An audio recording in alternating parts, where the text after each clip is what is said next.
মোদীর সভায় যেতে বাধার অভিযোগ, বিজেপি কর্মীকে মারধরের অভিযোগ, মাথা ভাঙায় তৃণমূলের বিরুদ্ধে অভিযোগ। যে ছবি আপনারা দেখছেন, তৃণমূলের বিরুদ্ধে অভিযোগ বিজেপির, তৃণমূলের মারে মাথা ফাটার অভিযোগ পদ্মকর্মী। কথা বলবো, রাজেশ রয়েছেন সঙ্গে। রাজেশ, কি অভিযোগ করছেন তারা? দেখো, আজ কোচবিহারে প্রধানমন্ত্রী নরেন্দ্র মোদীর সভা রয়েছে। মাথাভাঙা শহরের 1 নম্বর ওয়ার্ড সংলগ্ন এলাকা থেকে বিজেপি কর্মীরা সেই সভার উদ্দেশ্যে যাচ্ছিলেন। অভিযোগ, ঠিক সে সময় তৃণমূলের পক্ষ থেকে বাধা দেওয়া হয় এবং একজন বিজেপি কর্মীকে মারধর করা হয় এবং মারে তার মাথা ফাটে। বর্তমানে তিনি মাথাভাঙা মহকুমা হাসপাতালে চিকিৎসাধীন। বিজেপির যেটা অভিযোগ, যে প্রধানমন্ত্রী সভায় যাচ্ছিল, সেই সভায় যেটা যেতে না পারে তার জন্যই বাধা দেওয়া হয়েছে। অপরদিকে তৃণমূল কংগ্রেসের পক্ষ থেকে এই অভিযোগ অস্বীকার করা হয়েছে।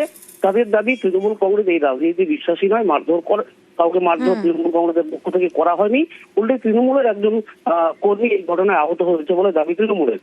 এই ঘটনার পরে মাথাভাঙা থানার পুলিশ এবং কেন্দ্রীয় বাহিনীর জওয়ানরা এলাকায় যায় ঘটনাস্থলে যেন নতুন করে অশান্তি না ছড়ায় তার জন্য পুলিশের টহলদারি এবং নজরদারি চলছে।